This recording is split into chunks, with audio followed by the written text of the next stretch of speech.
Hello everyone. Reagent and reaction mechanism base பண்ண ஒரு question வாங்க பார்க்கலாம். கொஸ்டின் பாருங்கள். The major product formed in the following reaction sequences அப்படின்னு கேட்டிருக்காங்க. நமக்கு வந்து ரியாக்டன்ட் வந்து கொடுத்துருக்காங்க, 3 ரியேஜென்ட் வந்து கொடுத்துருக்காங்க. ஓகேங்களா, நம்மளுடைய ரியாக்டன்ட் என்ன அப்படிங்கிறத பார்க்கலாம். அதாவது வந்து பார்த்திங்க அப்படின்னா CH3 COOH, அதாவது அசிட்டிக் ஆசிட். ஓகேங்களா, அசிட்டிக் ஆசிட்டை இப்படி எக்ஸ்பேண்ட் பண்ணி எழுதலாங்களா? COOH இல்லைங்களா? இது வந்து என்னதுங்க? Acetic acid. ஓகேங்களா, நமக்கு கொடுத்துருக்கிற இந்த ரியாக்டன்ட் இருக்குது பார்த்தீங்களா, ரியாக்டன்ட்டோட பேரண்ட் காம்பவுண்ட் வந்து அசிட்டிக் ஆசிட் தான். எப்படி அப்படின்னு கேட்டிங்கன்னா, இதில் இருக்கிற இந்த 2 ஹைட்ரஜனுக்கு பதிலாக இங்கே என்ன குரூப் இருக்குது அப்படின்னா ஃபினைல் அப்படிங்கிறதுக்கு 2 ஹைட்ரஜனை ரிமூவ் பண்ணிவிட்டு பிஹெச் 2 ஃபினைல் குரூப்பை வந்து ஆட் பண்ணியிருக்கோம். ரிமைனிங் ஒரு ஹைட்ரஜன் அதுலேயே தான் இருக்கும். So COOH.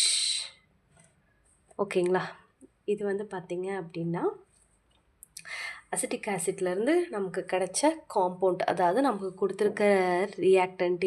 இதோட நேம் வந்து பார்த்திங்க அப்படின்னா டைஃபினைல் அசிட்டிக் ஆசிட். ஓகேங்களா, நமக்கு கொடுத்துருக்கிற ரியேஜென்ட் வந்து பாருங்களேன். ஃபஸ்ட்டு வந்து என்ன கொடுத்துருக்காங்க? SOCl2ன்னு கொடுத்துருக்காங்க.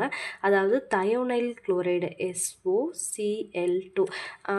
அதாவது டைஃபினைல் அசிட்டிக் ஆசிட் கூட வந்து நம்ம வந்து தயோனைல் குளோரைடு வந்து போடும்போது நமக்கு என்ன ஆகும் அப்படின்னா HCl கேஸாக ரிமூவ் ஆயிரும். அதே மாதிரி SO2வும் கேஸாக ரிமூவ் ஆகி நமக்கு என்ன கிடைக்கும் அப்படின்னா ஆசிட் குளோரைடு அப்படிங்கிறது வந்து ஃபார்ம் ஆகும். ஓகேங்களா, இப்போ வந்து பார்த்திங்க அப்படின்னா இதில் இருக்கிற ஒரு ஹச்சும் சிஎலும் வந்து போயிடும் இல்லைங்களா? அப்போ இங்கே வந்து SOCl இருக்கும். அதுக்கப்புறம் இந்த ஆக்சிஜனும் SOவும் சேர்ந்து SO2வாக வந்து வெளியில் போயிடுச்சு அப்படின்னா நமக்கு வந்து பார்த்திங்கன்னா PH CH C double bond OCl அப்படிங்கிறது மட்டும்தான் இருக்கும். ஓகேங்களா, அதாவது என்ன இருக்குன்னு பாருங்களேன். PH CH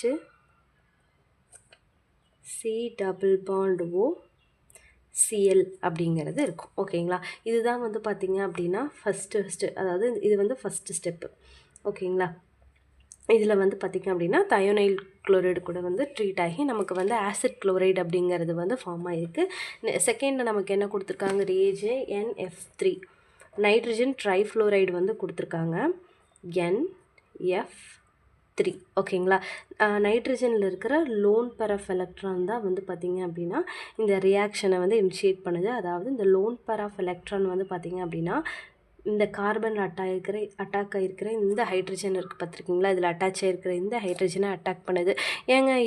ஏன் இந்த ஹைட்ரஜனை அட்டாக் பண்ணும்? ஃபினைல் குரூப்லேயும் வந்து C6H5 அங்கேயும் ஹைட்ரஜன் இருக்குல்ல, அங்கே வந்து அட்டாக் பண்ணலாம்ல அப்படின்னு நீங்கள் கேட்டிங்க அப்படின்னா அது வந்து ரெசனன்ஸில் இன்வால்வ் ஆகும். ஸோ அதை வந்து டிஸ்டர்ப் பண்ணாது. ஆனால் இந்த இடத்துல வந்து பாருங்களேன், இந்த இடத்துல கார்பேனையான் வந்து ஃபார்ம் ஆச்சு அப்படின்னா அது வந்து பார்த்திங்க அப்படின்னா உங்களுக்கு வந்து இந்த ரெசனன்ஸில் வந்து இன்வால்வ் ஆகும். அதே மாதிரி இந்த இடத்துல வந்து காஞ்சிகேஷன்லேயே இன்வால்வ் ஆகும். ஸோ இந்த ஹைட்ரஜன் வந்து மோர் அசிடிக்காக இருக்கும். அதனால் பேஸ் போடும்போது என்ன ஆகுது அப்படின்னா ஈஸியாக வந்து ரிமூவ் ஆகிடுது. ஓகேங்களா, H+. ஸோ நெக்ஸ்ட்டு வந்து நமக்கு என்ன ஃபார்ம் ஆகும் அப்படின்னா PH. இப்போ வந்து இந்த இடத்துல கார்பேனையான் அப்படிங்கிறது ஃபார்ம் ஆயிருங்களா, H+ வெளியில் போயிடுச்சு. So C double bond OCl. ஓகேங்களா, நெக்ஸ்ட்டு வந்து என்ன ஆகும் அப்படின்னா இந்த இடத்துல இருக்கிற இந்த கார்பேனையானில் இருக்கிற இந்த ஆனையான் வந்து உள்ளே ஷிஃப்ட் ஆகும். அதுக்கப்புறம் வந்து இந்த கார்பனுக்கும் ஆக்சிஜனுக்கு இடையில் உள்ள பாண்டு ஆக்சிஜன் மேலே ஷிஃப்ட் ஆகும். ஓகேங்களா, இப்போ வந்து நெக்ஸ்ட்டு என்ன கிடைக்கும் நமக்கு? PH C double bond C single bond O மேலே நெகட்டிவ் சார்ஜ் Cl. ஓகேங்களா, அகெயின் வந்து பார்த்திங்க அப்படின்னா இந்த ஆக்சிஜன் இந்த இன்டர்மீடியேட் அப்படிங்கிறது அன்ஸ்டேபிள். இது என்ன ஆகும் அப்படின்னா மறுபடியும் உள்ளே வரும்போது இங்கே Cl அப்படிங்கிறது நமக்கு ரிமூவ் ஆகிடும். ஓகேங்களா, அப்போ வந்து நமக்கு என்ன கிடைக்கும்? PH, அதாவது கீட்டீன் கிடைக்குங்க. இங்கே பாருங்களேன், C டபுள் பாண்ட் O அப்படிங்கிறதுக்கு நேம் வந்து பார்த்திங்க அப்படின்னா கீட்டீன் அப்படின்னு வந்து சொல்லுவோம். ஓகேங்களா, கீட்டோன் அப்படின்னா சி டபுள் பாண்ட் ஓ இருந்துச்சு அப்படின்னா ரெண்டு ஆறு C double bond O R group இருந்துச்சு அப்படின்னா இது வந்து கீட்டோன்னு சொல்லுவாங்களா. அதே மாதிரி வந்து இந்த மாதிரி இருந்துச்சுன்னு வச்சுக்கோங்களேன், அதாவது எக்ஸ்ட்ரா ஒரு கார்பன் வந்து பார்த்திங்கன்னா அட்டாச் ஆகிருந்துச்சு அப்படின்னா இதை வந்து கீட்டீன் அப்படின்னு வந்து சொல்லுவாங்க. இந்த மாதிரி ஓகேங்களா, கீட்டீன்னு சொல்லுவோம். இது வந்து கீட்டோன் ஓகேங்களா. அப்போ நமக்கு என்ன கிடச்சிருக்கு அப்படின்னா கீட்டீன் அப்படிங்கிறது கிடச்சிருக்கு. இது வந்து பார்த்திங்க அப்படின்னா செகண்ட் ரியேஜென்ட் போடும்போது நமக்கு நடந்து, அதாவது ரியாக்ஷன் நடந்து கிடச்ச ப்ராடக்ட். ஃபைனலாக வந்து என்ன கொடுத்துருக்காங்க அப்படின்னா வினைல் ஈத்தர் அப்படிங்கிறது கொடுத்துருக்காங்க. CH2 double bond CH OET அப்படிங்கிறது கொடுத்துருக்காங்க. இப்போ வந்து அது எப்படி ரியாக்ஷனில் இன்வால்வ் ஆகுதுன்னு பார்க்கலாம் பாருங்களேன். இப்போ வந்து பார்த்திங்க அப்படின்னா நமக்கு என்ன கிடச்சிருக்கு இந்த இடத்துல, இது இங்கே நமக்கு கிடச்ச அந்த காம்பவுண்டை நான் இங்கே எழுதிக்கிறேன். இது வந்து பார்த்திங்க அப்படின்னா தேர்டு ஸ்டெப்பு ஓகேங்களா. PH C double bond O PH ஓகேங்களா. நமக்கு வந்து என்ன கொடுத்துருக்காங்க, வினைல், அதாவது CH2 டபுள் பாண்ட் CH. இது வந்து வினைல் குரூப்புங்களா. இது கூட வந்து பார்த்திங்க அப்படின்னா ஒரு OET குரூப் இருக்குது.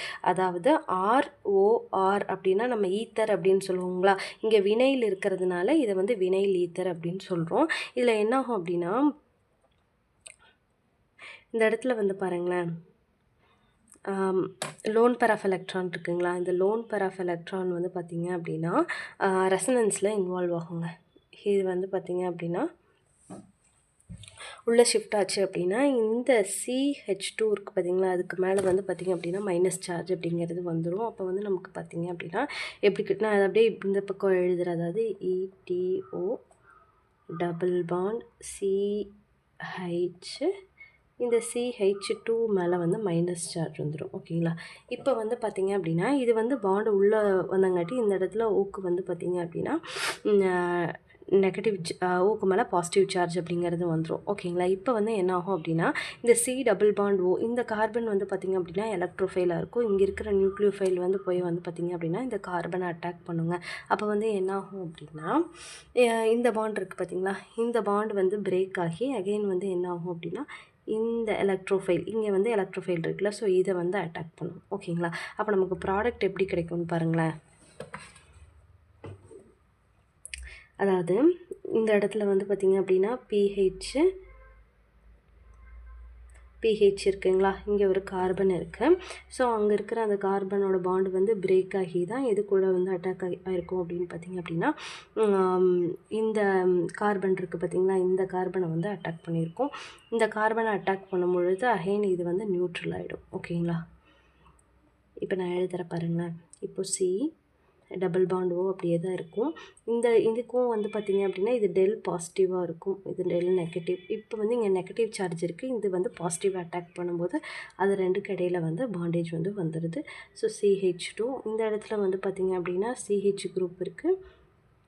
ஸோ CH வந்து பார்த்திங்க அப்படின்னா இது வந்து பாசிட்டிவ் சார்ஜ் இருக்குது. ஏன் அப்படின்னா எலக்ட்ரானை வந்து கொடுத்ததுனால வந்து பார்த்திங்க அப்படின்னா ரெசனன்ஸில் இன்வால்வ் ஆகிடுச்சு. இது மேலே பாசிட்டிவ் சார்ஜ். இப்போ வந்து பார்த்திங்கன்னா இது உள்ளே வந்ததோடனே இது நியூட்ரலாக மாறிடும் ஓகேங்களா. அப்போ வந்து பார்த்திங்க அப்படின்னா OET அப்படின்னு கிடச்சிருக்கும். ஆக்சுவலாக இது நம்மளோட இது எப்படி எழுதலாம், PH இது வந்து பார்த்திங்க அப்படின்னா ஒரு 4 மெம்பர் ரிங் மாதிரி எழுதிக்கலாம், அவ்வளோதான்.